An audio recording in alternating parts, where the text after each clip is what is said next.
Hello and welcome back. It's the beginning of January and it's a bit cold and wet everywhere. So I'm in my workshop going to do something to our Audi A8. We've had this for quite a few years and we don't really use it that much, but it's a nice vehicle to have for going out or big long journeys or whatever.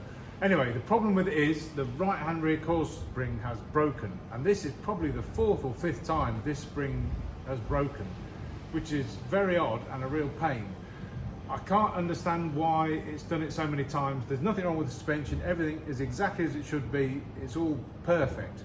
Just for some reason, it keeps breaking coil springs. I can only guess that I keep fitting non-genuine coil springs and maybe they're not quite up to the job, but they should be. They should be made to exactly the same spec that the genuine one is made to. So I don't know. I did try and get a genuine Audi coil spring, but Audi have stopped making them. They stopped making them in 2015, so it's non-genuine or nothing. Well, I say or nothing. An alternative would be to fit air suspension, which would be pretty cool, but there's a lot of things that make air suspension work, and it'd be quite a lot of work to do it. If something went wrong, it simply wouldn't work, which would be a bit of a nuisance, whereas coil springs are very simple. There's not really much to go wrong with them. All they can really do is break, like this one has, and it's not too tricky to replace it. It's a bit of a nuisance. It's a bit sketchy because there's a lot of power in the spring and you've got to compress it. Anyway, we'll get this one off now, which shouldn't be too difficult because it's broken sort of a quarter of the way down. So I'll have a look at that, and I should be able to lever it out and get it in. And then when the new spring comes, which should be here in a bit, what I'm going to try and do is compress it and then put a load of cable ties around it, try and get the suspension down as much as I can, put the new spring in, make it all go back as it should be, and then cut the cable ties off. I'm hoping that'll work. I've done it before on another car and it wasn't too sketchy, but we'll see.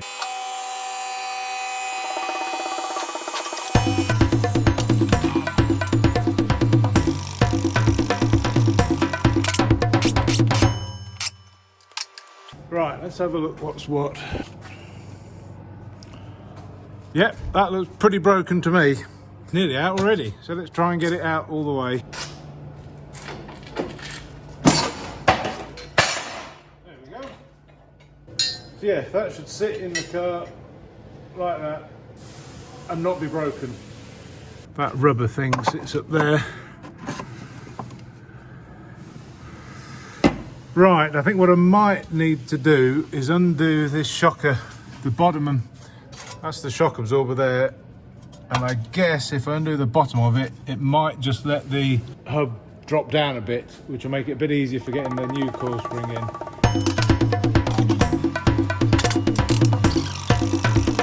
Now, I've normally got a massive long bar, which I think must be at home because it's not here. I could do that now, but this is the biggest thing I could find, a big tire lever. Yeah, that's not too bad. There's like clampy things at the top here that hold the spring, and there's nothing really holding it at the bottom. Normally there'd be a strut for the front of a car, but sort of feel that if I just put that there, it's at least going to stop it a bit if it does fly off.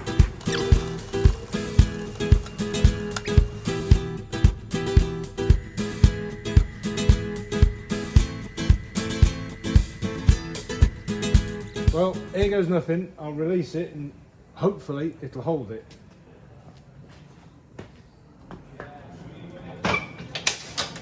Oh, it's not going to work.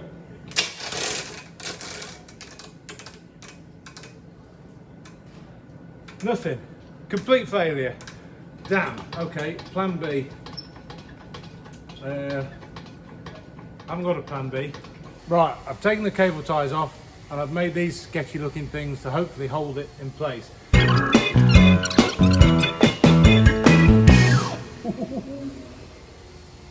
Right, as long as I don't drop it. Things have changed a little bit. I was just messing around whilst I wasn't filming it. Basically I've not got the other one here, but these metal loopy things were really good, but they just weren't quite the right length. So what I ended up doing was compressing the spring in the spring compressor. I could get that one on, and then on the other side I've got a strap with a buckle thing on it, which is incredibly strong. And I had to move the arm down. You can see how much further down it's gone from the hole in the shock absorber. And how I did that was, I should have maybe disconnected a lot more of the linkage for the suspension and whatever, but it's tons and tons of work, and some of it I guess is adjustable, I don't know, so I didn't want to do any of that. So what I've done, but that's a tyre lever, that bit there, so that's wedged underneath the sort of frame there, piece of wood, that's resting on the bottom of the suspension joint. This is a scaffold pole going to another tyre lever that is wedged underneath the tyre of my Unimog, which is quite handy. So that's pretty good. Unimogs come in handy for holding all that down. So I'm kind of done really. Me getting the spring in there, you didn't miss much, it wasn't very exciting, just me sort of swearing a bit and having to force it in and being really conscious that if something came off, my fingers were in the way. But it kind of slipped in once I'd got it small enough and I'd forced that down enough. So now I just need to get put the weight back on the vehicle so the spring compresses, then I should be able to get this metal thing off and the blue strap.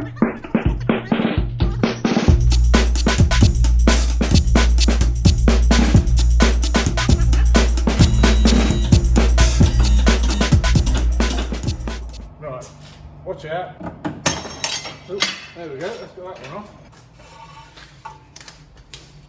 There, this thing was really good. It's just a cheap sort of luggage strap thing with a buckle on the end. But this was really strong. I think if I got two of these, which I haven't, then that would have been a bit easier, because it's a bit easier to get on and off, and a little bit safer, because if it comes undone, it's not going to fly everywhere.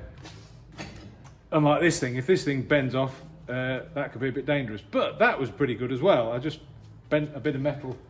I can't think what I've done with the other one. I have got these, but the problem, these are really good. They're a bit dicey when you're actually screwing it down to compress the spring, because they never quite sit as they should. They always go at a funny angle and you think it's going to fly off, which I'm sure they do. So they're a bit dangerous when you're trying to tighten them up, and you've got to get it all even, otherwise the spring goes a funny shape. But the biggest problem with these, certainly on this, is when they're on there,